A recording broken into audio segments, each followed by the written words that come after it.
Okay, screen visible आहे सगळ्यांना?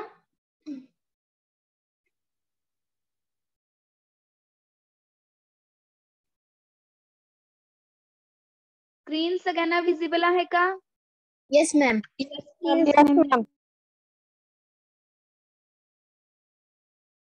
Okay okay, good afternoon to all. तर आपण आपला पुढचा पॉइंट स्टार्ट करतो केमिस्ट्रीचा. तर तो काय बघा, कोलिन इस्टरेज इन्हिबिटर्स त्याला अजून काय नाव आहे तर अँटी कोलिन इस्टरेज. तर असं काय नाव आहे याला, तर हे सुद्धा आपल्याला बघायचं. आतापर्यंत आपण काय बघितलं, ऍसिटाइल कोलिन, ओके, जे काही त्याचे फंक्शन्स आहेत, ओके, ते सगळं आपण, आणि कुठले ड्रग्स आहेत कोलिनर्जिक, हे सगळं आपण बघितलं. पण आता इथं काय आहे तर अँटी कोलिन इस्टरेज. आता अँटी कोलिन इस्टरेज काय आहेत बघा. तर सुरुवातीला काय आपल्याला माहित पाहिजे, तर दोन टाईपचे कोलिन इस्टरेज एन्झाईम्स असतात. ओके, कोलिन इस्टरेज या काय आहेत, एन्झाईम्स आहेत. तर त्या सुद्धा काय दोन त्याच्यामध्ये टाइप्स आहेत. तर first one is acetylcholinesterase, आणि दुसरी जी आहे तर ती काय आहे, ब्युटाइल कोलिन इस्टरेज. बघा, हे एवढं तर समजले, दोन टाइप्स आहेत, ऍसिटाइल कोलिन इस्टरेज आणि ब्युटाइल कोलिन इस्टरेज. तर या कोलिन इस्टरेज वरून ते नाव पडले. तर या एन्झाईम्स बघा काय करतात, कोलिन इस्टरेज जी एन्झाईम आहे तर ते काय करते, म्हणजे कॅटलाइज म्हणजे काय, तर जेव्हा रिएक्शन होत असते, बरोबर आहे, आपण म्हणतो इन प्रेझेन्स ऑफ, मग हे जेव्हा रिएक्शन होत असते तेव्हा इन प्रेझेन्स म्हणजे काय असतो, तो तर त्या रिएक्शनचा कॅटलिस्ट असतो. तसं इथे काय आहे तर कोलिन इस्टरेज ही काय एन्झाईम आहे, कॅटलिस्ट म्हणून ऍक्ट होते. तर ती काय करते बघा, तर ऍसिटाइल कोलिन जे आहे, ऍसिटाइल कोलिनचं कन्व्हर्जन कोलिन आणि ऍसिटिक ऍसिड याच्यामध्ये करते. म्हणजेच काय, हायड्रोलायसिस रिएक्शन होते. हायड्रोलायसिस मध्ये काय होत असतं, ब्रेक होत असतं. आता हे ऍसिटाइल कोलिन आहे तर त्याचं कन्व्हर्जन कशामध्ये होतंय, ऍसिटिक ऍसिड आणि कोलिन मध्ये, इन द प्रेझेन्स ऑफ कुठली एन्झाईम आहे, कोलिन इस्टरेज. मग आता ऍसिटाइल कोलिन जे इम्पॉर्टंट आहे आणि ते काय होतं इथे, ब्रेक होतंय. तर ब्रेक झाल्यानंतर काय होणार आहे त्याचं, तर ते ऍसिटाइल कोलिन जे आहे तर ते काय होतंय, डीऍक्टिव्हेट होतंय. म्हणजेच काय, फंक्शनलेस, त्याचं जे काही फंक्शन आहे तर ते काय होतं, प्रॉपर होत नाही. मग त्याच्यासाठी बघा, तर जे ड्रग्स दिले जातात त्या कोलिन, आता हे सगळं कोण करते, ऍसिटाइल कोलिनला इनहिबिट करण्याचं काम, तर ही कोलिन इस्टरेज एन्झाईम करते, बरोबर आहे. तर त्या कोलिन इस्टरेजला इनहिबिट करण्यासाठी असे काही ड्रग्स आहेत, आणि ते ड्रग्स काय करतात, तर कोलिन इस्टरेजला इनहिबिट केल्यानंतर काय होणार आहे, ऍसिटाइल कोलिन आपले प्रॉपर आहे असं राहणार आहे, आणि ते काय होणार आहे असं राहणार आहे, डिऍक्टिव्हेट होणार नाही. तर तेव्हा ते डिऍक्टिव्हेट नाही झालं, मग काय होणार आहे, त्याचं फंक्शन जे आहे तर ते कसं राहणार, प्रॉपर राहणार आहे. तर त्याच्यासाठी जे ड्रग्स यूज केले जातात तर त्याला काय म्हणायचं, अँटी कोलिन इस्टरेजेस, और द अजून नाव काय त्याला, कोलिन इस्टरेज इन्हिबिटर्स. अँटी कधी म्हणतो आपण, तर ते जेव्हा इन्हिबिट करत असतात, म्हणून ह्याला नाव दोन्ही सुद्धा आहेत, एक तर अँटी कोलिन इस्टरेजेस आणि दुसरं आहे ते कोलिन इस्टरेज इन्हिबिटर्स. बघा, मी परत एकदा सांगते, त्याचं मेकॅनिझम सिंपल आहे. दोन टाईपचे कोलिन इस्टरेजेस असतात. First one is acetylcholinesterase, आणि दुसरं जे आहे तर ते काय, ब्युटाइल कोलिन इस्टरेज. ओके, हे दोन टाइप्स आहेत. पण त्यातलं आपल्याला काय बघायचंय, जे कोलिन इस्टरेज म्हणजे ऍसिटाइल कोलिन इस्टरेज ते बघायचं आपल्याला. तर आता ही कोलिन इस्टरेज एन्झाईम जी आहे तर ते काय करते बघा, तर ऍसिटाइल कोलिनचं ज्या वेळेस कन्व्हर्जन होत असतं, म्हणजे ऍसिटाइल कोलिन जे आहे तर त्या ऍसिटाइल कोलिनचं हायड्रोलिसिस करण्याचं काम ही कोलिन इस्टरेज एन्झाईम करते. आता कसं होणार, म्हणजे ही रिएक्शन कशी होणार थोडक्यात, acetylcholine is converted to the choline and the acetic acid. म्हणजेच काय होणार, ब्रेकडाऊन होणार. ओके, ऍसिटाइल कोलिनचं ब्रेकडाऊन होणार, ऍसिटाइलचं ऍसिटिक ऍसिड आणि कोलिनचं कोलिन, हे दोन्ही काय होणार आहेत, सेपरेट होणार आहेत. कुणामुळे झाले हे, तर हे कोलिन इस्टरेज एन्झाईम हे कॅटलिस्ट म्हणून तिथे ऍक्ट झालेत. म्हणजे इन प्रेझेन्स ऑफ, रिएक्शन कशी झाली, acetylcholine is converted to the acetic acid plus choline in presence of cholinesterase. Okay, तर ही कोलिन इस्टरेज काय करते, ऍसिटाइल कोलिनचं ब्रेकडाऊन करते. त्याच्यामुळे काय होणार आहे, ऍसिटाइल कोलिन डिऍक्टिव्हेट होणार आहे, त्याचं जे काही फंक्शन आहे ते काय होणार आहे, प्रॉपर राहणार नाही. मग त्याच्यासाठी काय केलं जातं, तर drugs which inhibits the action of cholinesterase. तर ते असे ड्रग्स जे काय करतात, तर कोलिन इस्ट्रेज एन्झाइम आहे तर त्याची जी काही ऍक्शन आहे ती ऍक्शन इनहिबिट करतात. का, तर त्या कोलिन इस्ट्रेज काय करतात ऑलरेडी, तर ते ऍसिटाइल कोलिनला काय करतात, इनहिबिट करतात. त्याच्यामुळे हे जे ड्रग्स आहेत तर ते त्या कोलिन इस्ट्रेजलाच इनहिबिट करतात. आणि त्याच्यामुळे काय होतं, तर प्रोलॉंग लाईफ ऑफ ऍसिटाइल कोलिन आहे अशी राहते. म्हणजेच काय, ऍसिटाइल कोलिनला ब्रेक केला नाही तर त्याची ऍक्शन काय राहणार आहे अशीच राहणार आहे. आणि त्या ड्रग्सला काय म्हणायचं, अँटी कोलिन इस्ट्रेज किंवा त्याला काय म्हणू शकतो आपण, कोलिन इस्ट्रेज इनहिबिटर. समजलंय का सगळ्यांना? हॅलो, कोलिन इस्ट्रेज सगळ्यांना समजलं का अजून एकदा सांगायला पाहिजे? रिपीट सांगा मॅम. ओके, तर बघा आपण आतापर्यंत काय बघत होतो, ऍसिटाइल कोलिनचं सगळं बघितलं होतं. ओके, आता हा जो क्लास आहे कोलिन इस्ट्रेजचा, हा कोलिन इस्ट्रेज ही काय, एक एन्झाइम आहे. त्या एन्झाइम मध्ये सुद्धा काय असतात, दोन टाइप्स असतात, ऍसिटाइल कोलिन इस्ट्रेज आणि ब्युटाइल कोलिन इस्ट्रेज. ओके, हे दोन क्लास आहेत. पण आपल्याला कॉमनली काय बघायचंय, कोलिन इस्ट्रेज. आता ही कोलिन इस्ट्रेज काय करते, तर जे काही ऍसिटाइल कोलिन आहे, ऍसिटाइल कोलिनमुळे आपले काय होतात, फंक्शन्स प्रॉपर होतात. तर ते ऍसिटाइल कोलिनला काय करतात, ब्रेकडाऊन करतात, त्याचं हायड्रोलिसिस करतात. कोणती एन्झाइम, तर ही कोलिन इस्ट्रेज. आणि ऍसिटाइल कोलिनचं ब्रेकडाऊन केल्यानंतर त्याचं कन्व्हर्जन कशामध्ये होणार आहे, कोलिन आणि ऍसिटिक ऍसिड मध्ये होणार आहे. मग ऍसिटाइल कोलिनचं ब्रेकडाऊन झालं आणि त्याचं दोन पार्ट्स झाले. ओके, तर ते काय होणार आहे, डिऍक्टिव्हेट होणार आहे. म्हणजे त्याचं फंक्शन जे आहे प्रॉपरली ते होणार नाही. त्याच्यानंतर बघा, मग ते प्रॉपर फंक्शन होत नाही, मग त्या कोलिन इस्ट्रेजला काय करायचं, आपल्याला थांबवायचं आहे. मग त्याच्यासाठी जे ड्रग्स आपण देतो ते इनहिबिट करण्यासाठी काय, कोलिन इस्ट्रेजला इनहिबिट करायचंय. कशासाठी, तर ही कोलिन इस्ट्रेज ऍसिटाइल कोलिनचं ब्रेकडाऊन करते आणि त्याच्यामुळे ऍसिटाइल कोलिन मुळे जे काही फंक्शन्स होतात तर ते व्यवस्थित होत नाहीत. तर त्याच्यामुळे आपल्याला हे कोलिन इस्ट्रेजला इनहिबिट करायचं. मग जे ड्रग्स आपण युज करतो for the inhibition of the cholinesterase, and मग कोलिन इस्ट्रेजला इनहिबिट केलं तर काय होणार आहे, ऍसिटाइल कोलिन डिऍक्टिव्हेट होणार नाही, ती आहे अशीच राहणार. आणि त्याची काय होणार आहे, लाईफ इन्क्रीज होणार आहे. जे काही फंक्शन्स आहेत तर ते प्रॉपरली होणार आहेत. मग त्याला काय म्हणायचं, त्या ड्रग्सना अँटी कोलिन इस्ट्रेज और द कोलिन इस्ट्रेज इनहिबिटर्स. समजलंय का आता? Yes ma'am. Yes ma'am.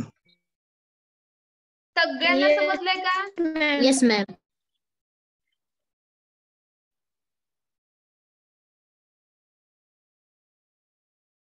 Okay, तर कोलिन इस्ट्रेज म्हणजे काय असतात हे सगळ्यांना क्लिअर झालंय का? Yes ma'am. ओके, तर त्याच्यानंतर बघा त्याचे काही एजंट्स आहेत. आता हे एजंट्स म्हणजे काय, तर जे कोलिन इस्ट्रेजला इनहिबिट करत असतात. तर बघा सुरुवातीला कुठला एजंट आहे, निओस्टिग्मिन. आता याच्या प्रॉपर्टीज बघा काय आहे, तर निओस्टिग्मिन हे कसं आहे, कलरलेस क्रिस्टल आहे किंवा त्याला काय म्हणू शकतो आपण, व्हाईट क्रिस्टलाइन पावडर. ते एकतर कलरलेस आहे क्रिस्टल आणि किंवा आपण म्हणू शकतो त्याला व्हाईट क्रिस्टलाइन पावडर, त्याचा कलरच तसा आहे. त्याच्यानंतर ते कसं आहे, ऑर्डरलेस आहे, त्याला कुठलाही ऑर्डर नाही आणि ते त्याची टेस्ट कशी आहे, तर बिटर टेस्ट आहे. त्याच्यानंतर बघा त्याची सोल्युबिलिटी कशी आहे, तर ते वॉटर मध्ये कसं आहे, सोल्युबल आहे. त्याच्यानंतर बघा ते रिॲक्ट होतं कशासोबत, इस्टरिक साइट ऑफ ऍसिटाइल कोलिन इस्ट्रेज. तर इस्ट्रेजला ते काय होतं, रिॲक्ट होतं आणि त्याला त्याचं काय कन्व्हर्जन करतं कशामध्ये, तर dimethyl carbamoyl derivative of enzyme. आता ती आपण कोलिन इस्ट्रेज बघितली होती, तर त्या एन्झाइमला हे काय करतं, डिऍक्टिव्हेट करतं. ओके, तर त्याच्या कुठे ते डिऍक्टिव्हेट करण्यासाठी हे निओस्टिग्मिन जे आहे तर ते त्याच्या कुठे रिॲक्ट होतं बघा, इस्टरिक साइटला. आता ऍसिटाइल कोलिन इस्ट्रेज ही एन्झाइम आहे, त्याचं जे काही स्ट्रक्चर आहे त्याच्या इस्टरिक साइटला, म्हणजे इस्टर ग्रुप जिथे प्रेझेंट असेल तर त्या साइटला काय होतं, ते निओस्टिग्मिन रिॲक्ट होतं त्याच्यासोबत आणि त्याचं कन्व्हर्जन कशामध्ये करतं, तर इनॅक्टिव्ह डायमिथाइल कार्बोमाइल डेरिव्हेटिव्ह, तर डायमिथाइल कार्बोमाइल डेरिव्हेटिव्ह मध्ये त्याचं कन्व्हर्जन होतं आणि त्याच्यामुळे ती जे काही इस्टरेज आहे तर ते काय होते, इस्टरेज एन्झाईम डिऍक्टिव्हेट होते ना आपली ऍसिटाइलकोलिन, त्याची लाईफ इन्क्रीज होती. तर बघा ह्या निओस्टिग्मिनची काय स्टॅबिलिटी आणि स्टोरेज काय बघा, तर हे सुद्धा काय अफेक्ट होतं लाईट पासून, लाईटमुळे लाईटचा आणि ऍटमॉस्फेरिक जे ऑक्सिजन आहे तर त्याचा इफेक्ट या निओस्टिग्मिनवर होतो. त्याच्यामुळे काय केलं जातं, हे स्टोअर केलं जातं tightly closed light resistance container. त्या tightly closed light resistance container मध्ये हे काय केलं जातं, ठेवलं जातं. ओके, बघा सिंपल आहे. निओस्टिग्मिन आपण बघतोय, त्याच्या फिजिकल प्रॉपर्टीज आपण बघितल्या, तर ते काय कलरलेस क्रिस्टल आहे किंवा त्याला व्हाईट क्रिस्टलाइन पावडर म्हणू शकतो. ते ऑर्डरलेस आहे, त्याला कुठलाही ऑर्डर नाही, त्याला बिटर टेस्ट आहे. आणि सोल्युबिलिटी काय आहे, तर ते व्हेरी सोल्युबल आहे वॉटरमध्ये. आणि ते इनिबिट कसं करतंय तर इस्टरेज ला एन्झाईमला, तर ते त्याच्या सुरुवातीला इस्टरिक साइट सोबत काय होतंय रिॲक्ट होतंय आणि त्याच्यानंतर ते त्याचं conversion inactive dimethyl carbamoyl derivative मध्ये करतं. त्याच्यामुळे त्याचं फंक्शन काय होणार आहे, इस्टरेजचं म्हणजे डिऍक्टिव्हेट होणार आहे फंक्शन टोटली इस्टरेजचं, आणि त्याच्यामुळे हे ऍसिटाइलकोलिन आहे असं राहणार आहे. त्याच्यानंतर त्याची स्टॅबिलिटी बघितली तर ते काय आहे, अफेक्ट होतं लाईट आणि ऍटमॉस्फेरिक ऑक्सिजनमुळे मध्ये, त्याच्यामुळे ते स्टोअर केलं जातं tightly closed light resistance container मध्ये. त्याच्यानंतर त्याचे युजेस काय आहेत बघा, तर हे डायग्नोज करण्यासाठी युज केलं जातं. डायग्नोज म्हणजे काय, तर एखादी गोष्ट, आता फॉर एक्झाम्पल एक्सरे काढला जातो. एक्सरे कशासाठी काढला जातो, तर एखाद्या बोनचं फ्रॅक्चर वगैरे झालंय का हे चेक करण्यासाठी एक्सरे काढतो. बरोबर आहे सगळ्यांना, एक्सरे माहितीये? येस मॅम, माहिती. Yes ma'am. ओके, तर ते काय झालं, एक्सरे म्हणजे त्या डिसीजला किंवा त्या पर्टिक्युलर कंडिशन आपल्याला काय करायचे, डायग्नोज करायची आहे.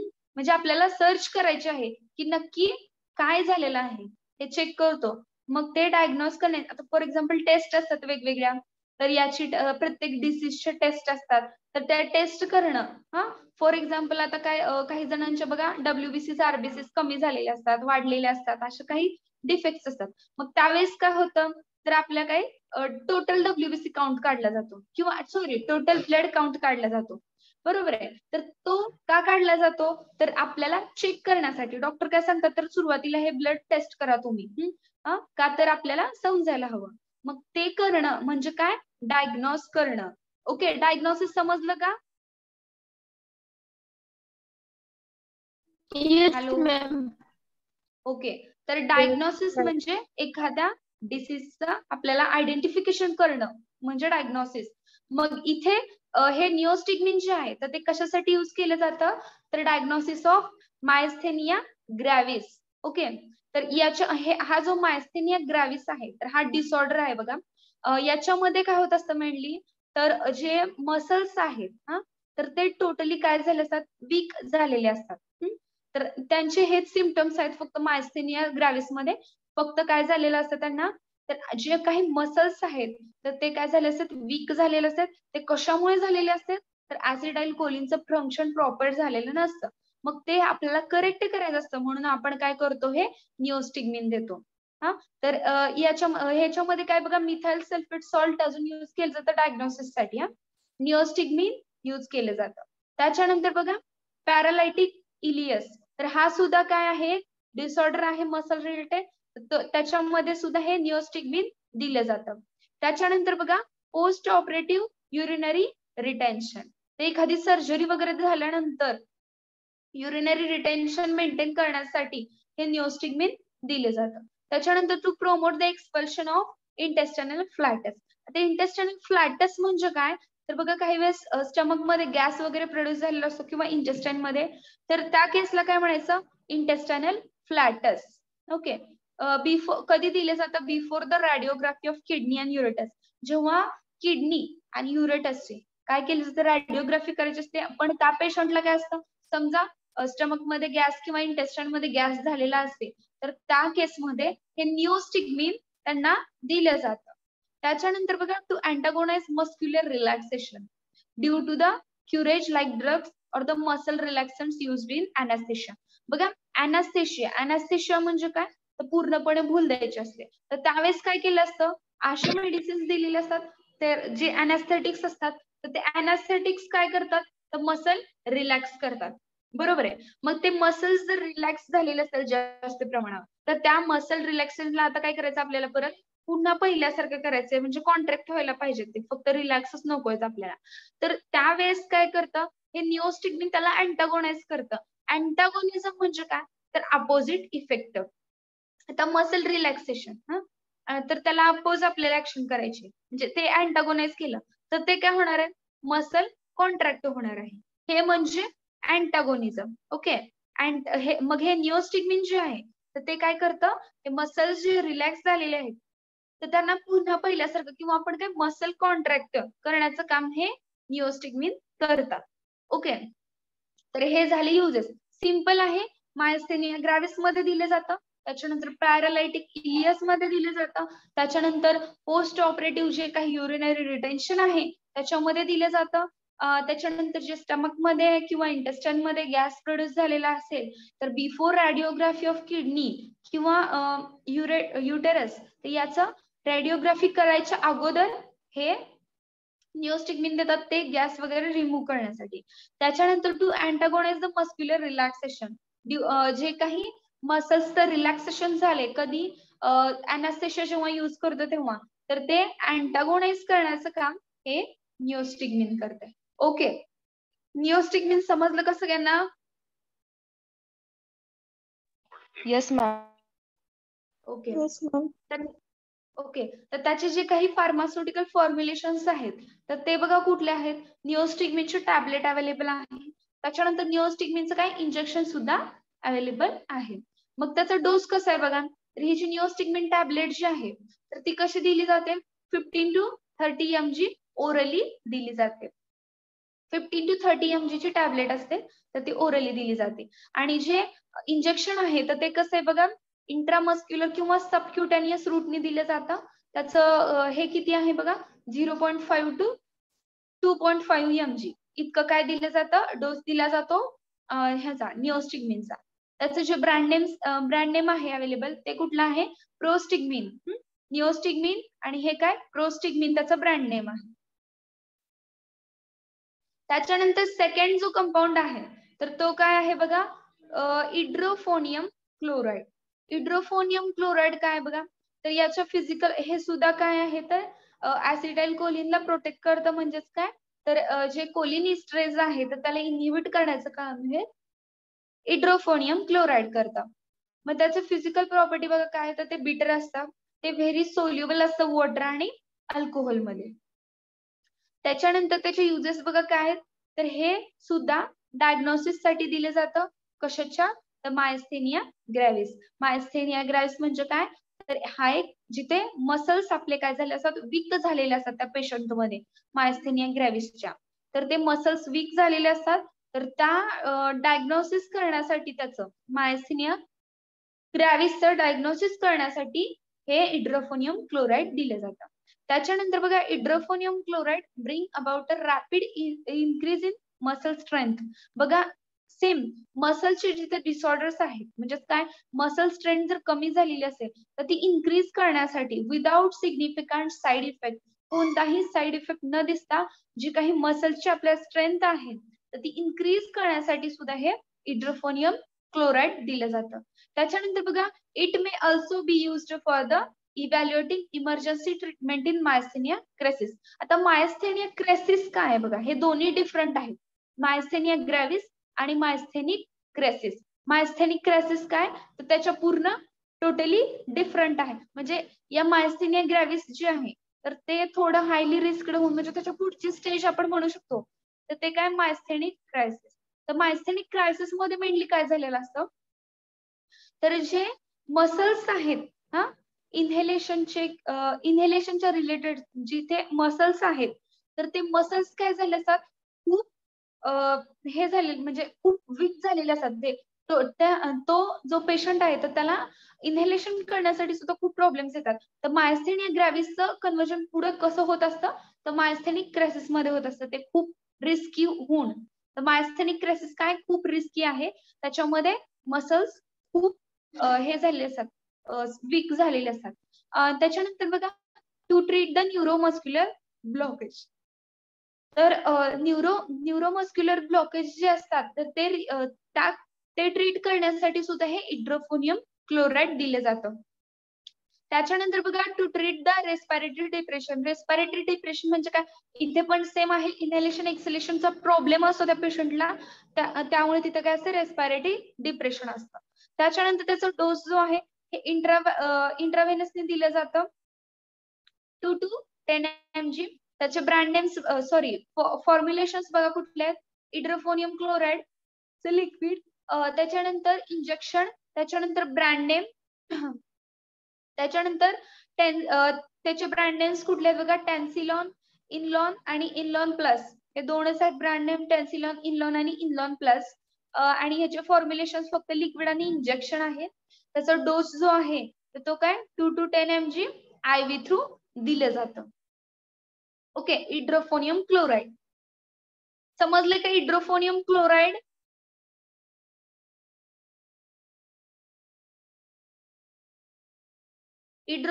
क्लोराईड समजलंय का? Yes ma'am.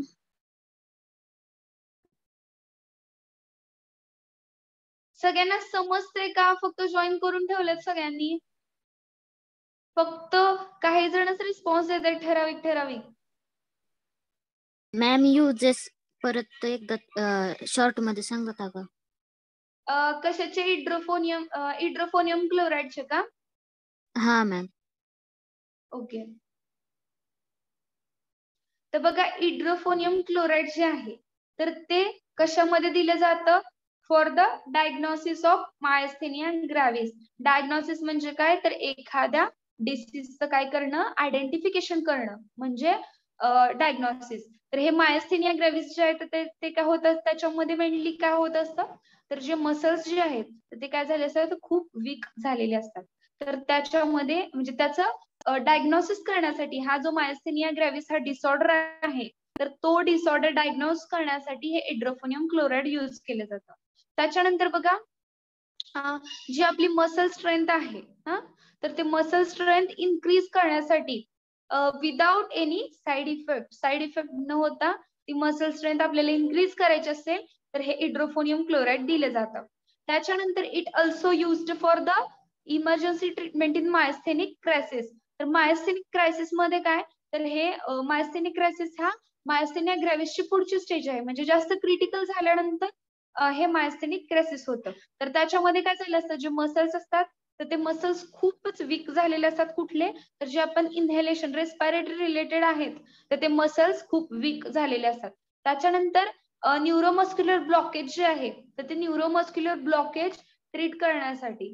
त्याच्यानंतर रेस्पिरेटरी डिप्रेशन जे आहे, रेस्पिरेटरी डिप्रेशन म्हणजे काय, तर फक्त जे आपण इनहेलेशन आणि एक्झेलेशन ह्या दोन्हीला काय झालं असतं, खूप जास्त प्रॉब्लेम झाला असतो आणि रेस्पिरेटरी रेट जी आहे तर ती काय झाली असते, कमी झालेली असते. तर त्या ह्याला काय म्हणलं जातं, रेस्पिरेटरी डिप्रेशन म्हणलं जातं. तर त्या रेस्पिरेटरी डिप्रेशन मध्ये हे इड्रोफोनियम क्लोराईड दिलं जातं. Now it is clear? Yes ma'am. Yes, okay, ma'am. Yes, ma'am. So next one is a tacrine hydrochloride. Tacrine हायड्रोक्लोराईडचं जास्त आपल्याला काय बघायचं नाही, त्याचा यूज, त्याचे फार्मास्युटिकल फॉर्म्युलेशन्स आणि ब्रँड नेम.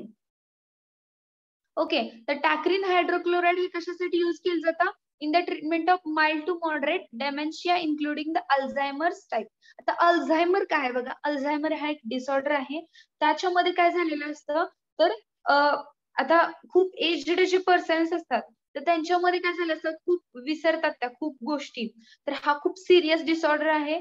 तर अल्झायमर्स जे पेशंट असतात त्यांना काहीच लक्षात राहत नसतं, काही म्हणजे काहीच नाही. इवन दो काही वेळेस ते त्यांचं नाव, घर, सगळं काही विसरतात. तर हा खूप काय कॉम्प्लिकेटेड डिसीज आहे, म्हणजे तो खूप सिरियस डिसऑर्डर आहे. त्याच्यामध्ये इवन दो ते आपल्या घरातल्या पर्सन्सला, फॅमिली मेंबर्सला सुद्धा पटकन ओळखत नाहीत. तर असा हा काय अल्झायमर टाईप आहे. टॅक्रिन हायड्रोक्लोराईड हे दिलं जातं जे अल्झायमर टाईप डेमेन्शियाचे आहेत. डेमेन्शिया डिसीज मध्ये ज्यांच्यात अल्झायमर डिसऑर्डर आहे तर त्या पेशंटला हे टॅक्रिन हायड्रोक्लोराईड दिलं जातं. त्याच्यानंतर बघा फार्मास्युटिकल फॉर्म्युलेशन जे आहेत तर ते कुठले बघा ह्याचं टॅक्रिन हायड्रोक्लोराइड कॅप्सूल फॉर्म मध्ये अवेलेबल आहे. त्याच्यानंतर त्याचे ब्रँड नेम्स म्हणजे कॅप्सूल्स बघा कुठले कुठले अवेलेबल आहे THA, त्याच्यानंतर कॉग्नेक्स आणि स्युगामेडेक्स हे काय आहेत तर ब्रँड नेम्स आहेत. टॅक्रिन हायड्रोक्लोराइडच्या 3 गोष्टी आहेत. यूज काय त्याचा in the treatment of mild to moderate dementia including the Alzheimer type. Alzheimer म्हणजे काय तर हे एक असा डिसऑर्डर आहे ज्याच्यामध्ये खूप एज्ड पर्सन्स काय झाले असतात विसरतात खूप साऱ्या गोष्टी. तर खूप सिरियस डिसऑर्डर येतो आणि त्याच्यामध्ये हे टॅक्रिन हायड्रोक्लोराइड म्हणजे कधी दिलं जातं तर जे डेमेन्शियाचे ऑलरेडी पेशंट आहेत पण त्यांना ऑलरेडी अल्झायमर डिसीज आहे अशा पेशंटला फक्त टॅक्रिन हायड्रोक्लोराइड दिले जातात. तर फार्मास्युटिकल फॉर्म्युलेशन जे आहेत ते कुठले बघा टॅक्रिन हायड्रोक्लोराइड कॅप्सूल. त्याच्यानंतर ब्रँड नेम जे कुठले आहेत तर THA, कॉग्नेक्स आणि सुगामेडेक्स. ओके, त्याच्यानंतर नेक्स्ट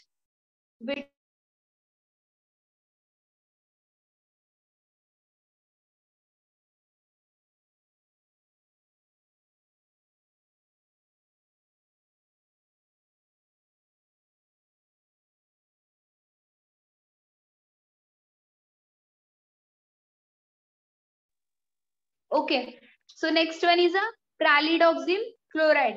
ओके, तर आता प्रॅलिडॉक्सिम क्लोराइड काय बघा ह्याच्या फिजिकल प्रॉपर्टीज. तर हे कसं आहे white to pale yellow colour मध्ये असतं. व्हाईट टू पेल येलो या रेंज मध्ये हे प्रॅलिडॉक्सिम क्लोराइड आपल्याला बघायला मिळतं.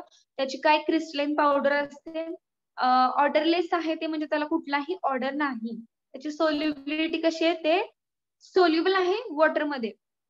त्याचे स्टोरेज बघा काय तर ते स्टोअर केलं जातं which is protected from moisture. Moisture पासून ते काय केलं जातं प्रोटेक्ट केलं जातं. त्याचे फॉर्म्युलेशन बघा कुठले आहेत प्रॅलिडॉक्सिम क्लोराइडचं काय इंजेक्शन अवेलेबल आहे. त्याचा डोस मग कसा आहे IV थ्रू दिलं जातं. IV थ्रू म्हणजे काय इंट्राव्हेनस इंजेक्शन. म्हणजेच कसं बघा फॉर एक्झाम्पल सलाईन वगैरे तुम्हाला माहिती असेल तर ते कसं दिलं असतं इंट्राव्हेनस त्याला म्हटलं जातं सलाईनला. तर ते कसं दिलं जातं बघा 1 to 2 gram 5% weight by volume solution administered over not less than 5 minutes period. 5 मिनिटापेक्षा कमी 5 मिनिटामध्ये ते काय करायचं आहे म्हणजे इन्सर्ट करायचं आहे कशा थ्रू इंट्राव्हेनस थ्रू. त्याच्यानंतर इंट्रामस्क्युलरनी कसे 1 ग्रॅम द्यायचे which is followed by the 1 to 2 further doses. तर 1 ते 2 डोस मध्ये ते द्यायचे. त्याच्यानंतर necessary up to maximum 12 gram in 24 hours. 24 hours मध्ये फक्त जास्तीत जास्त किती 12 ग्रॅमच गेलं पाहिजे प्रॅलिडॉक्सिम क्लोराइड. त्याच्यापेक्षा जास्त गेलं नाही पाहिजे म्हणजे त्याच्यापेक्षा जास्त काय इन्सर्ट झालं नाही पाहिजे. त्याच्यानंतर बघा ब्रँड नेम्स काय निओपाम, पाम ए, त्याच्यानंतर लायफी हे काय ब्रँड नेम्स आहेत. Okay, so next one is last compound आहे इकोथिओपेट आयोडाइड. हे प्रॅलिडॉक्सिम क्लोराइड बघितलं. Next one is a echothiophate iodide. Echothiophate iodide आता याच्या युजेस काय बघा हे यूज केलं जातं in the treatment of subacute और the chronic angle closure glaucoma. Okay, तर हे यूज केलं जातं कशामध्ये in the treatment of subacute और the chronic angle closure glaucoma मध्ये. ग्लुकोमा काय आहे तर बघा आपण त्याला म्हणू शकतो मराठीतून जे बिंदू म्हणजे मोती बिंदू. ओके, तर हा कसा असतो हा सुद्धा तसाच डिफेक्ट आहे ज्याच्यामध्ये lens through surgery lens correct केले जातात. तर हा काय ग्लुकोमा आय रिलेटेड डिसऑर्डर आहे आणि हा यूज केलं अजून कशामध्ये इकोथिफेट तर त्या ग्लुकोमा मध्ये हे इकोथिफेट आयोडाइड यूज केलं जातं. त्याच्यानंतर in use of miotic in the treatment of glaucoma मध्ये दिलं जातं. त्याच्यानंतर बघा to correct the accumulative esotropia. Esotropia हा काय इसोट्रोपिया इसोट्रोपिया हा काय डिसऑर्डर आहे.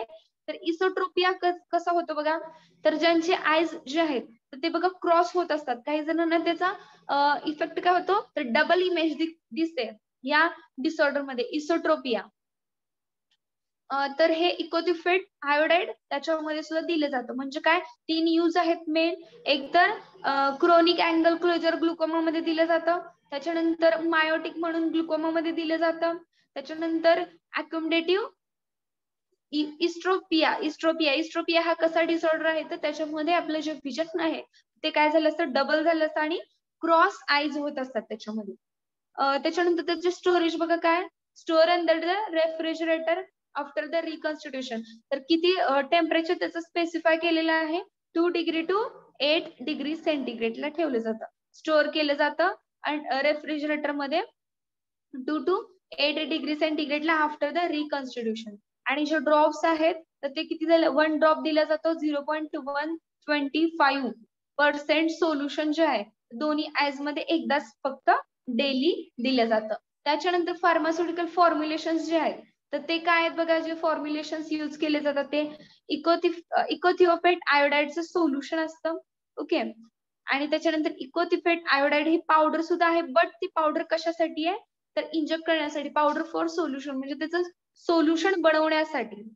आणि त्याचं ब्रँड नेम्स काय बघा फॉस्फोलिन आयोडाइड. फॉस्फोलिन आयोडाइड मध्ये ते अवेलेबल आहे. तर हे झालं इकोथिओफेट आयोडाइड लास्ट कंपाऊंड याच्यातून. समजलं का सगळ्यांना? कोलिन इस्ट्रेज आजच्या लेक्चरला आपण काय काय बघितलं कोलिन इस्ट्रेज इनिबिटर्स म्हणजे काय अँटी कोलिन इस्ट्रेज काय असतात. तर ते बघा काय असतात तर त्याचे 2 टाइप्स आहेत कोलिन इस्ट्रेज एन्झाईमचे ऍसिटाइल कोलिन इस्ट्रेज आणि ब्युटाइल कोलिन इस्ट्रेज. तर त्याची जी एन्झाईम आहे कोलिन इस्ट्रेज तर ती काय करते कॅटेलाइज करते hydrolysis of acetylcholine to choline. म्हणजेच काय तर कोलिन ऍसिटाइल कोलिनचं कन्वर्जन कोलिन मध्ये होतं कोलिन अँड ऍसिटिक ऍसिड मध्ये in the presence of this cholinesterase enzyme. त्याच्यामुळे काय होतं तर ऍसिटाइल कोलिन जी आहे तर ती काय होते डिऍक्टिव्हेट होते आणि ते मग ती डिऍक्टिव्हेट होते मग ऍसिटाइल कोलिनचा आपल्याला काही युज होत नाही म्हणजे जो काही त्याचं फंक्शन आहे तर ते व्यवस्थित होत नाही. मग त्याच्यामुळे असे ड्रग्स जे आहेत जे इनहिबिट करतात ह्या ऍक्शन ऑफ कोलिन इस्ट्रेजला त्या कोलिन इस्ट्रेज एन्झाईमला आणि ज्या ऍसिटाइल कोलिनची लाईफ प्रोलॉंग करतात which is called as anti cholinesterase. तर असे जे ड्रग्स आहेत ते आपण आजच्या लेक्चरला बघितले. First one is a neostigmine. Neostigmine मध्ये त्याच्या प्रॉपर्टीज बघितल्या तर ते कसं असतं कलरलेस क्रिस्टल फॉर्म मध्ये और द व्हाईट क्रिस्टलाइन पावडर मध्ये असतं. त्याच्यानंतर ते ऑर्डरलेस आहे, बिटर टेस्ट असते त्याची, ते सोल्युबल आहे वॉटर मध्ये आणि ते रिॲक्ट कसं होतं बघा तर इस्ट्रिक साइटला कशाच्या तर या इस्ट्रेज एन्झाईम जे आहे तर त्याच्या इस्टरिक साइटला रिॲक्ट अटॅच होते का रिॲक्ट होतं. रिॲक्ट झाल्यानंतर त्याचं कन्वर्जन कशामध्ये होतं inactive dimethyl carbamoyl derivative of enzyme. म्हणजेच ते काय झालं इनॅक्टिव्हेट झालं आणि इथे आता निओस्टिग्मिन जे आहे तर ते ओके निओस्टिग्मिन जे आहे तर त्याची स्टॅबिलिटी आणि स्टोरेज बघा काय तर ते अफेक्ट होतं लाईट आणि ऍटमॉस्फेरिक ऑक्सिजन सोबत. त्याच्यामुळे काय केलं जातं तर ते tightly closed light resistance container मध्ये ठेवलं जातं. त्याचे युजेस बघा काय तर हे डायग्नोज करण्यासाठी. डायग्नोज म्हणजे काय to identify the any disorder म्हणजे काय एखादी टेस्ट केली जाते तर ते डायग्नोसिस करण्यासाठी म्हणजेच काय मायस्टिशिया ग्रॅव्हिस जे आहे तर ते मायस्टिशिया ग्रॅव्हिस म्हणजे काय तर जे मसल्स असतात तर ते काय झाले असतात वीक झालेले असतात मायस्थेनिया ग्रॅव्हिसच्या पेशंटमध्ये. तर तो जो मायस्थेनिया ग्रॅव्हिस डिसऑर्डर आहे तर त्या मायस्थेनिया ग्रॅव्हिसचा डायग्नोज करण्यासाठी हे निओस्टिग्मिन दिलं जातं. त्याच्यानंतर पॅरालायटिक इलियस. ओके तर हे निओस्टिग्मिन पॅरालायटिक इलियस सुद्धा हे करण्यासाठी ट्रीट करण्यासाठी. ओके मायस्थेनिया ग्रॅव्हिस फक्त डायग्नोज करण्यासाठी आणि पॅरालायटिक इलियस हे ट्रीट करण्यासाठी. त्याच्यानंतर पोस्ट ऑपरेटिव्ह युरिनरी डिटेन्शनच्या केसमध्ये निओस्टिग्मिन दिलं जातं. त्याच्यानंतर to promote the expulsion of intestinal flatus. Intestinal flatus म्हणजे काय तर गॅस झालेला असतो कुठे स्टमक किंवा इंटेस्टाईन मध्ये. त्याच्यानंतर बघा to अँटागोनाइज muscular relaxation due to the curare. आता इथं काय झालेलं असतं तर मसल्स जेव्हा आपण अॅनास्थेटिक्स देतो तर अॅनास्थेटिक दिल्यानंतर काय झालं असतं मसल्स रिलॅक्स झाले असतात. ते मसल्स रिलॅक्सच राहू नयेत म्हणून म्हणजे त्याची ऍक्शन अँटागोनाइज करायची आपल्याला. अँटागोनाइज म्हणजे काय तर अपोजिट त्याच्या दिसली पाहिजे ऍक्शन म्हणून निओस्टिग्मिन दिलं जातं. त्याच्यानंतर त्याचे जे फार्मास्युटिकल फॉर्म्युलेशन्स आहेत तर ते कुठले आहेत बघा निओस्टिग्मिन टॅबलेट, त्याच्यानंतर निओस्टिग्मिन इंजेक्शन आणि टॅबलेट दोन्ही मध्ये हे काय अवेलेबल आहे. त्याच्यानंतर त्याचा डोस जो आहे तर तो काय बघा 15 to 30 mg ओरल. हा, ओरली कसं टॅबलेट जर द्यायची असेल तर ती कितीची देतात, 15 ते 30 mg ची टॅबलेट. आणि जे 0. इंजेक्शन जे आहे, इंजेक्शन इंट्रामस्क्युलर रूटनी दिलं जातं किंवा सबक्युटेनियस रूटनी, तर ते किती दिलं जातं बघा, 0.5 to 2.5 mg. आणि जे ब्रँड नेम आहे तर ते किती, कुठलं आहे बघा, प्रोस्टिग्मिन. प्रोस्टिग्मिन काय तर ब्रँड नेम अवेलेबल आहे. ओके. तर नेक्स्ट जो कंपाऊंड बघितला होता तो कुठला होता, इड्रोफोनियम क्लोराइड. इड्रोफोनियम क्लोराइडचे फिजिकल प्रॉपर्टीज काय, तर ते बिटर असतं आणि सोल्युबल असतं वॉटर मध्ये आणि अल्कोहोल मध्ये. त्याचे युजेस काय आहेत, तर edrophonium chloride actually, am I visible to you? Yes, ma'am. Yes, ma'am. Okay. तर बघा, इड्रोफोनियम क्लोराइड जे आहे तर त्याचा यूज काय आहे, तर हे डायग्नोज करण्यासाठी काय, मायस्थेनिया ग्रॅव्हिस. मायस्थेनिया ग्रॅव्हिस समजले सगळ्यांना? मायस्थेनिया ग्रॅव्हिस डिसऑर्डर, त्याच्यामध्ये Yes, ma'am. मसल्स काय झाले असतात, वीक झालेले असतात. ओके. तर त्याच्यानंतर अजून इड्रोफोनियम क्लोराइड जे आहे तर ते बघा, त्याचे जे मसल स्ट्रेंथ आहे आपली तर ती इन्क्रीज करण्यासाठी विदाउट एनी साइड इफेक्ट हे इड्रोफोनियम क्लोराइड दिलं जातं. त्याच्यानंतर बघा, in emergency cases myasthenic crisis मध्ये सुद्धा दिलं जातं. मायस्थेनिक क्रायसिस काय आहे, तर तो खूप सिरियस डिसऑर्डर आहे. त्याच्यामध्ये जे इन्हेलेशन साठी यूज होणारे मसल्स आहेत तर ते मसल्स काय झाले असतात, वीक झालेले असतात. त्याच्यानंतर न्यूरोमस्क्युलर ब्लॉकेज मध्ये दिले जातं. त्याच्यानंतर रेस्पिरेटरी डिप्रेशन. रेस्पिरेटरी डिप्रेशन म्हणजे काय, रेस्पिरेटरी रेट जी आहे तर ती काय झाली असते, कमी झालेली असते, ऍबनॉर्मल झालेली असते. त्याच्यानंतर डोस जो आहे तर तो किती दिला जातो, 2 to 10 mg IV through. IV through म्हणजे काय, तर इंट्राव्हेनस इंजेक्शन. इंट्राव्हेनस म्हणजे फॉर एक्झाम्पल सलाईन. त्याच्यानंतर फार्मास्युटिकल फॉर्म्युलेशन जे आहेत तर ते कुठले बघा, इड्रोफोनियम क्लोराइड लिक्विड, त्याच्यानंतर इड्रोफोनियम क्लोराइड इंजेक्शन. लिक्विड मध्ये आणि इंजेक्शन मध्ये हे अवेलेबल आहे इड्रोफोनियम क्लोराइड. त्याच्यानंतर बघा ब्रँड नेम्स. ब्रँड नेम्स काय, टेसिलॉन, एनलॉन, त्याच्यानंतर एनलॉन प्लस. टेसिलॉन, एनलॉन आणि एनलॉन प्लस हे दोनच ब्रँड्स अवेलेबल आहेत. त्याच्यानंतर बघितलं होतं बघा आपण टॅक्रिन हायड्रोक्लोराइड. टॅक्रिन हायड्रोक्लोराइड काय, तर हे यूज केलं जातं for the treatment of mild to moderate dementia. Dementia हा एक डिसऑर्डर आहे. तर तो डेमेन्शिया म्हणजे काय, तर थोडक्यात जे म्हणजे मेंटल डिसऑर्डर आहे हा आपल्या ब्रेनच्या रिलेटेड. तर ब्रेनला एखादी इंजुरी झालेली असेल तर त्यावेळेस काय झालेलं असतं, तर त्या इंजुरीमुळे हा डेमेन्शिया हा डिसऑर्डर झालेला असतो. ओके. तर तो जो डेमेन्शिया डिसऑर्डर आहे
ओके. तर त्याच्यानंतर बघा टॅक्रिन हायड्रोक्लोराइड बघितलं होतं. तर त्या टॅक्रिन हायड्रोक्लोराइडचं यूज काय, तर ते माइल्ड टू मॉडरेट डेमेन्शिया. डेमेन्शिया म्हणजे काय, तर एखाद्या वेळेस ब्रेनला इंजुरी झालेली असेल तर ती इंजुरी झाल्यानंतर त्यांची जी काही थॉट प्रोसेस आहे तर ती पूर्णतः काय झाली असते, चेंज झालेली असते. आणि त्या डेमेन्शियाच्या पेशंटला जर अल्झायमर अजून डिसीज असेल तर त्या पेशंटला ट्रीट करण्यासाठी हे टॅक्रिन हायड्रोक्लोराइड दिलं जातं. ओके. अल्झायमर म्हणजे काय, तर हा खूप सिरियस डिसऑर्डर आहे आणि त्याच्यामध्ये काय झालं असतं तर ते एज्ड पर्सन मध्ये होतो आणि ते टोटली काय केलं असतात ते विसरत असतात. फॅमिली मेंबर्सला सुद्धा काय करत असतात तर ते विसरत असतात. इतका हा सिरियस डिसऑर्डर आहे अल्झायमर डिसीज. त्याचे फार्मास्युटिकल फॉर्म्युलेशन्स बघा कुठली आहेत आता टॅक्रिन हायड्रोक्लोराइडचे, तर हे कॅप्सूल फॉर्म मध्ये अवेलेबल आहे. म्हणजे काय टॅक्रिन हायड्रोक्लोराइड कॅप्सूल अवेलेबल आहे. त्याचे ब्रँड नेम्स कुठले आहेत, THA, कॉग्नेक्स आणि सुगामेडेक्स हे काय आहेत तर ब्रँड नेम्स अवेलेबल आहेत टॅक्रिन हायड्रोक्लोराइडचे. डेमेन्शिया कळालंय का काय आणि Alzheimer disease? Yes, ma'am. Yes, ma'am.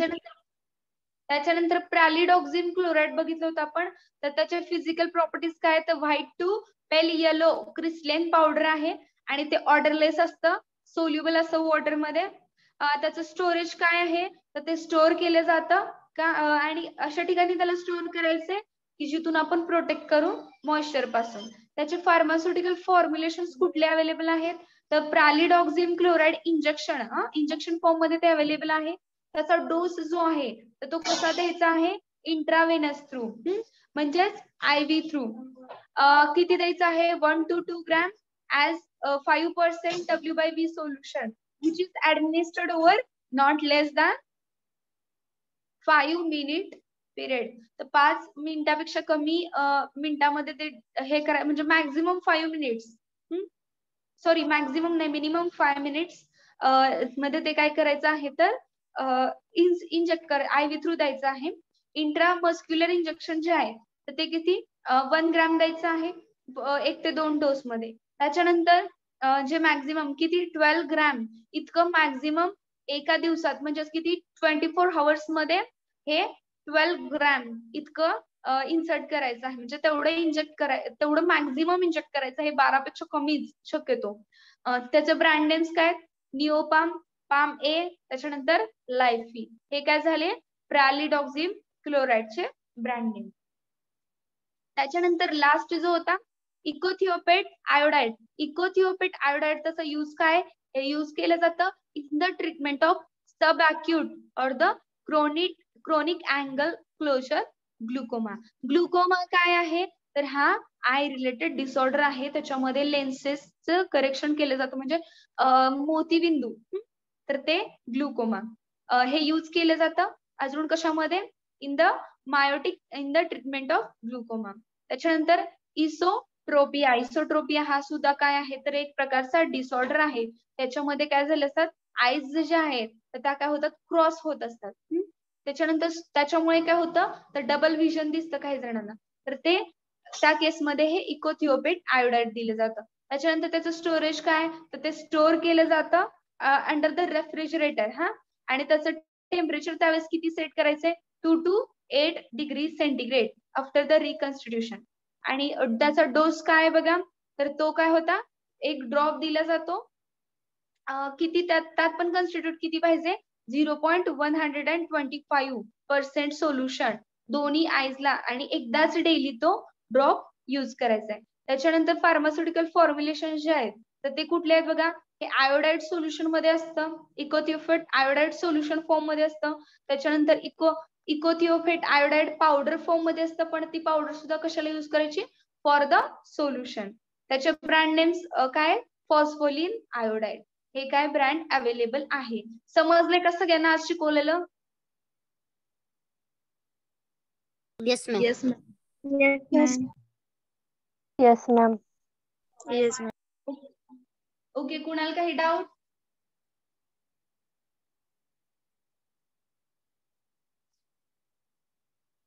आज शिकवल्यामध्ये कुणाला काही डाऊट? समजले सगळं? Yes, ma'am. Okay, then give me attendance. Roll number 1, Present. 2, Present, ma'am.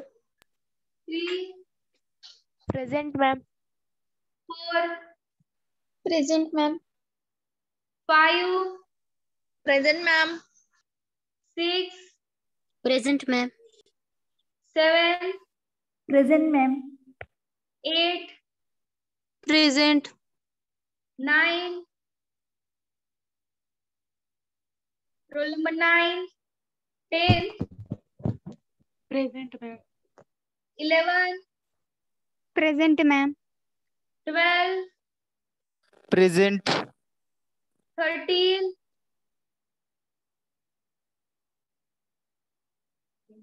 14th, roll number 14, 15, Present, ma'am. 16, Present. 17, Present. 18, Present. 19, roll number 19, 20, Present. 21, 22, Present. 23, 24, Present. 25, roll number 25, 26, 27, Present. 28, Present. 29, roll number 29, 30, Present, ma'am. 31, Present, ma'am. 32, Present, ma'am. 33, Present, ma'am. 34,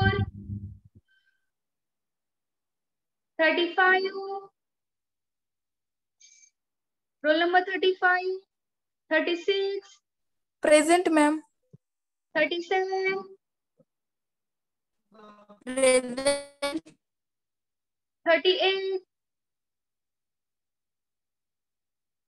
roll number 38, 39, Present, ma'am. 40, Present, ma'am. 41, Present, ma'am. 42, roll number 42, 43, 44, 45, Present, ma'am. 46, Present, ma'am. 47, roll number 47, 48, Present, ma'am. 49, roll number 49, 50, Present, ma'am. 51, Present. 52, Present, ma'am. 53, Present, ma'am. 54, Present, ma'am. 55, Present, ma'am. 56, Present, ma'am. 57, 58, Present, ma'am. 59, Present, ma'am. 60, Present, ma'am. 61, Present, ma'am. 62, 63, Present, ma'am. 64, Present, ma'am. 65, 65, 66, Present. 67, Present. 68. Present. Okay. बघा absent number, roll number 9, 13, 14, 19, 23, 25, 26, 29, 35, 38, 42, 43, 44, 47, 49, 57, 62, 65. कोण यातलं present आहे का?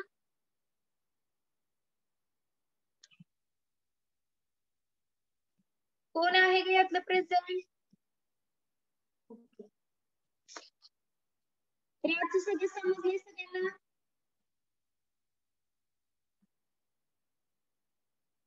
Hello, समजलंय का सगळ्यांना? Yes, ma'am. Yes, ma'am. Yes, ma'am. Yes, ma'am. Okay, then anyone can tell cholinergic inhibitors काय असतात? Short मध्ये सांगायचं.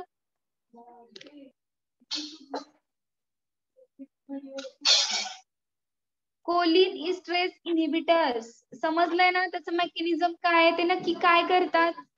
3दा सांगितलंय मी त्याचं मेकॅनिझम. कोण सांगू शकेल? हा, सुप्रिया बनगर. हाँ, ma'am. Slide change कोलिन कर. इस्ट्रेस इन्हिबिटर्स काय असतात ते?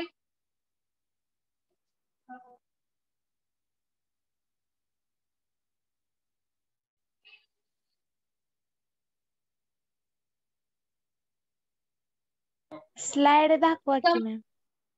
समजलंय ना तुम्हाला?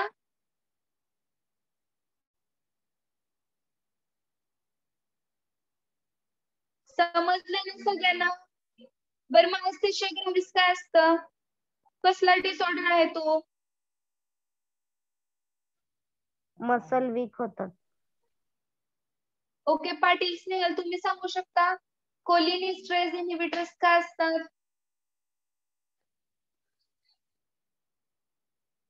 मॅम स्लाइड शेअर करा की सांगते. ओके, उद्या हे तुम्हाला सगळ्यांना न फक्त सांगता आलं पाहिजे. नेक्स्ट लेक्चरला विचारल्यानंतर कोलिन इस्ट्रेस इन्हिबिटर्स काय असतात? समजलं का सगळ्यांना? उद्या हे न बघता सांगता आलं पाहिजे. कोलिन इस्ट्रेस इन्हिबिटर्स 3दा ऑलरेडी मी तुम्हाला सांगितले. खूप छोटा पॉइंट आजच्या लेक्चरला मी घेतलेला आहे आणि तोही 3दा सांगितलेला आहे.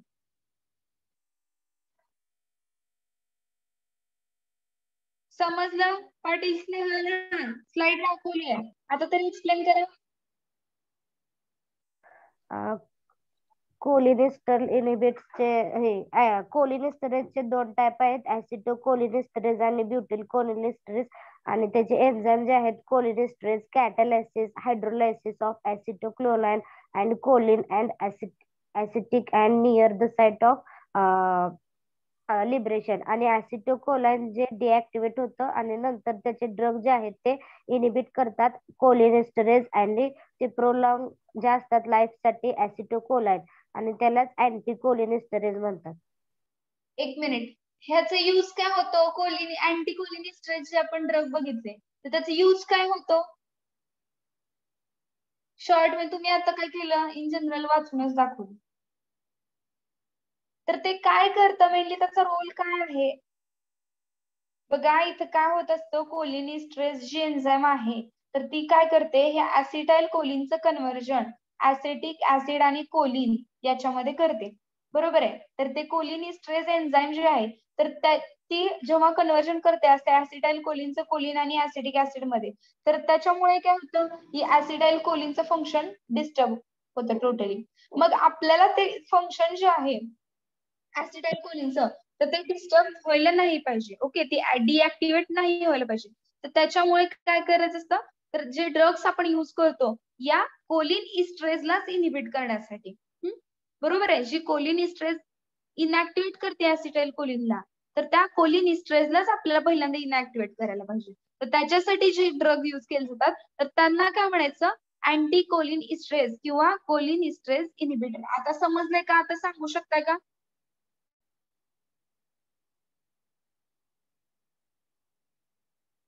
हा, सुप्रिया बनगर. सांगू का मॅम? हा सांगा, कोल जस्ट रीड करायचं नाही. Okay ma'am. कोलिनेस्टर्स आहेत त्याचे 2 टाइप पडतात, ऍसिटोकोलिनेस्टर अँड ब्युटिनोकोलिनेस्टर. आणि ते हायड्रो म्हणजे ते त्याच्यापासून ऍसिटिक ऍसिड फॉर्म होतं ते enzyme cholinesterase catalyst hydrolysis acetic acid and acetic acid आणि ते नियर साइट्स त्याच्या झाल्यामुळे लिब्रिकेशन होतं आणि ऍसिटिकोलाइन ते डिऍक्टिव्ह होतं म्हणजे ते ते तिथं डिस्ट्रॉय होतं आणि नंतर मग त्याचे ते ऍसिटिकोलाइन ते डिऍक्टिव्ह झाले त्याच्यापासून त्याचे ते इनहॅबिटेड ड्रग आहे ती त्याची ऍक्शन कोलोनेस्टर आणि प्रोलॉंग लाईफ वर पडते आणि ऍसिटिकोलाइन आणि त्यालाच मग अँटी एक कोलोनेस्टर मिनिट थांबा. काय होतं माहितीये का मेनली हे ऍसिटाइल कोलिन जे आहे ऍसिटाइल कोलिन या ऍसिटाइल कोलिनचे वेगवेगळे फंक्शन्स असतात. ओके ऍसिटाइल कोलिन वेगवेगळे फंक्शन्स परफॉर्म करते. ओके तर त्या ऍसिटाइल कोलिन आपल्याला व्यवस्थित पाहिजे आहे बरोबर आहे. तर त्या ऍसिटाइल कोलिनला काय होतं या कोलिन इस्ट्रेस सोबत ती जेव्हा कॉन्टॅक्ट मध्ये येते तर त्या ऍसिटाइल कोलिनचं कन्व्हर्जन या कोलिन आणि ऍसिटिक ऍसिड मध्ये होतं. बरोबर एवढं तर समजलं ऍसिटाइल कोलिनचं कन्व्हर्जन कोलिन आणि ऍसिटिक ऍसिड मध्ये होतं. तर ते कोण करतं तर हे कोलिन इस्ट्रेस एन्झाईम करते.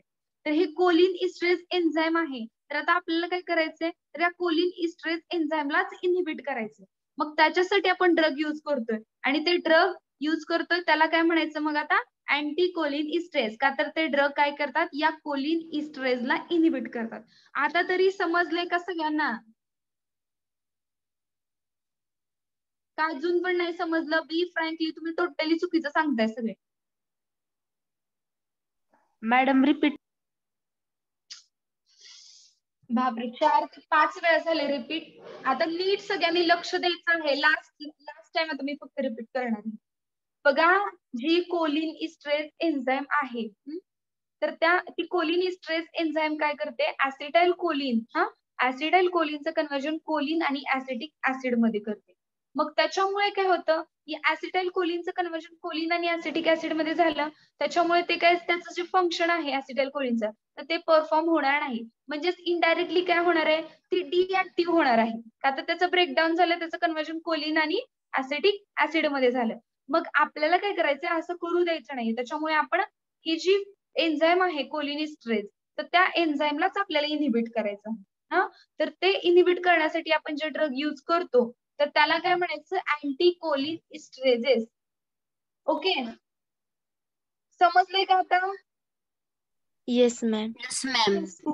पोहोचली अस्मिता. कोलिन इस्टरेज जे एन्झाईम आहे ते ऍसिटाइल क्लोलिनचं कन्व्हर्जन क्लोलिन अँड ऍसिटिक ऍसिड मध्ये करते. त्यामुळे ऍसिटिल क्लोलिनचं फंक्शन हे डिस्टर्ब होते किंवा ऍसिटिल क्लोलिन डिऍक्टिव्हेट होतो. मग ऍसिटिल क्लोलिनचं फंक्शन डिस्टर्ब होऊ नये त्यासाठी क्लोलिन इस्टरेजचे हे एन्झाईमचे ऍक्शन आहे ते इनहिबिट अँटी क्लोलिन इस्टरेज हे ड्रग केलं जातं. फक्त लास्टचं तुम्ही चुकीचं सांगितलं काय जे ड्रग आपण युज करतो या कोलिन इस्ट्रेसला इनहिबिट करण्यासाठी तर त्या ड्रग्सला काय म्हणायचं अँटी कोलिन इस्ट्रेस किंवा कोलिन इस्ट्रेस इनहिबिटर. आणि त्याचेच आपण काय बघितले पुढे हे एक्झाम्पल बघितले निओस्टिग्मिन त्याच्यानंतर पुढे जे आहेत टॅक्रिन हायड्रोक्लोराइड प्रॅलिडॉक्सिन क्लोराइड. अजून कोण सांगते करेक्ट आतासारखंच.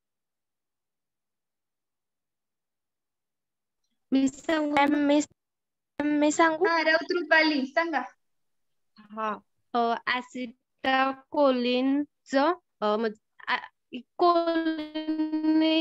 कोलिनिस्टर हे ऍसिटाकोलिनचं कोलिन आणि ऍसिटिक ऍसिड असं डिवाइड करतं. त्यामुळे या दोघांची रिएक्शन होत नाही आणि ही रिएक्शन होऊ नये म्हणून जे ड्रग दिले जातं ते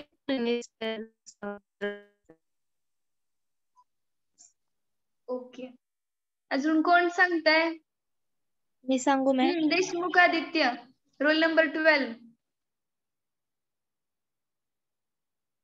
येस मॅम. सांगा कोलिन इस्ट्रेस इनहिबिटर किंवा अँटी कोलिन इस्ट्रेजेस तर ह्याचं मेन फंक्शन काय आहे तर ते कशाला म्हणायचं.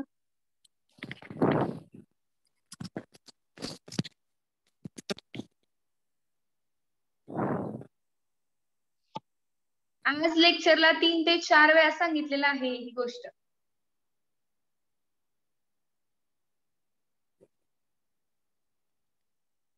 रोल नंबर 12 समजलंय ना सगळं.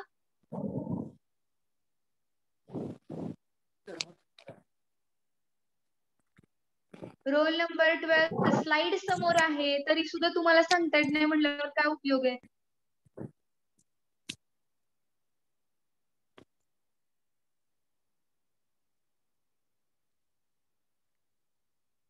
फक्त जॉईन करून ठेवत जाऊ नका. किती वेळा सांगितलं मी, आता रोज क्वेश्चन्स विचारणार त्याशिवाय मला समजणार नाही तुम्ही काय करताय ते. रोल नंबर 16 गुंड प्रतीक्षा.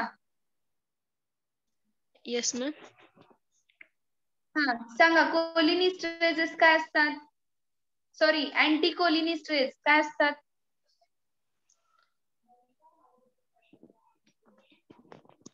पूर्ण सांगायचं का अँटी कोलिनिस्टरेज सांगायचं. हा अँटी कोलिनिस्टरेज सांगा ना टोटल. काय असतात अँटी कोलिनिस्टरेज. कुठल्या ड्रग्सला म्हणायचं अँटी कोलिनिस्टरेज. ते कोलिनिस्टरेजला इनहिबिट करतात त्याला. काय इनहिबिट करावं लागतं ते पूर्ण मेकॅनिझम मी सांगितले ना, समोर स्लाइड आहे. हा बर. कोलिनिस्टरेज ऍसिटिल क्लोलीनला हे डिवाइड करतो कोलिन अँड ऍसिटिक ऍसिड मध्ये आणि ते डिऍक्टिव्हेटेड होऊ नये म्हणून ड्रग यूज करतो त्याला ऍसिटिल क्लोलिनिस्टरेज असं म्हणतात. बरं ऍसिटाइल कोलिनला कोण डिऍक्टिव्हेट करतं.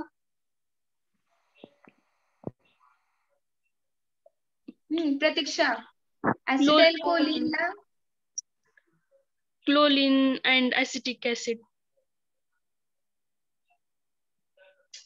ऍसिटाइल कोलिनला डिऍक्टिव्हेट. हा बरं ऍसिटाइल कोलिनचं कन्व्हर्जन हे ऍसिटिक ऍसिड आणि कोलिन मध्ये कोण करतं.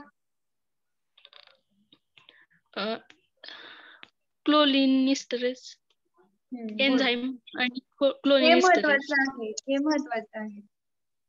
हा.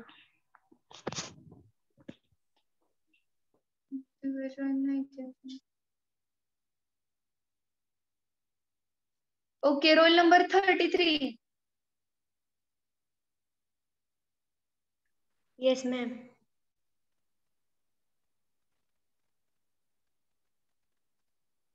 रोल नंबर 33 हा सांगा अँटी कोलिनिस्टरेज. काय सांगायचे. अँटी कोलिनिस्टरेज कुठल्या ड्रग्सला म्हणतात अँटी कोलिनिस्टरेज. लेक्चर मध्ये होता ना तुम्ही आजच्या roll number 33. Enzyme, chlorinase and catalyst the hydrolysis of acetylchlorine into choline and acetic acid. काय सांगताय तुम्ही. मी काय विचारलं सिम्पली अँटी कोलिनिस्टरेज आज आपण लेक्चरला बघितलं तर ते कुठल्या ड्रग्सला म्हणायचं.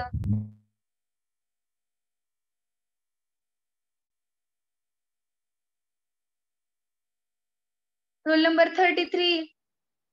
Yes ma'am. हा लेक्चरला होतं का तुम्ही प्रेझेंट आज. हो.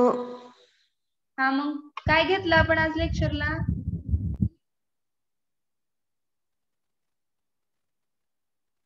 अँटी कोलिनिस्टरेज आणि ब्युटी. हा मग अँटी कोलिनिस्टरेज काय असतात.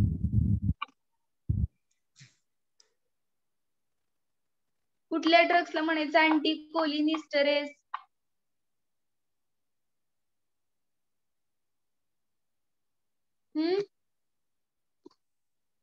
समजलं का. विचारल्यानंतर सगळे काय म्हणतात समजलं मॅडम समजलं, पण सांगायला आम्हाला येत नाही. किती वेळा सांगितलं मी हे गोष्ट. हा सुप्रिया मी आज किती वेळा एक्सप्लेन केले हे कोलिनिस्टरेज इनहिबिटर. 5 वेळा.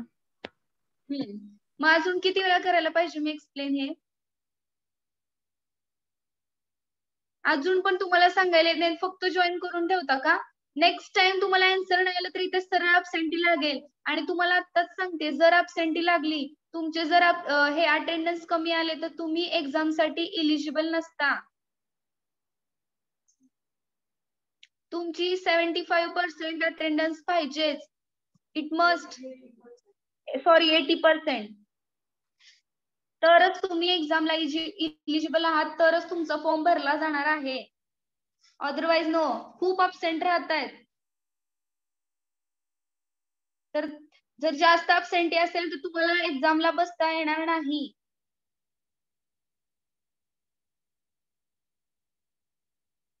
ओके, सो लेक्चर मध्ये लक्ष द्या. फक्त जॉईन करून हे करत जाऊ नका, तर त्याचा काहीही यूज होणार नाहीये तुम्हाला. काही म्हणजे काहीच नाही. तुम्ही तुमचा पण टाइम वेस्ट करताय, सगळंच तुमचं वेस्ट होतंय. ओके, नेक्स्ट टाइम पासून असं करणार नाही ना तुम्ही?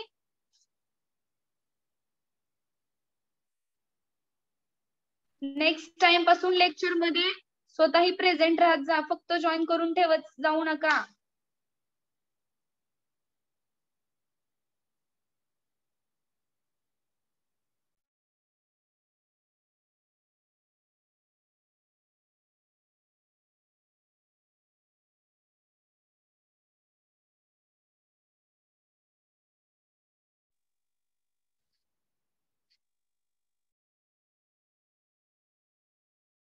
ओके, नेक्स्ट लेक्चर तुमचं होईल, मॅडम कंटिन्यू करतील.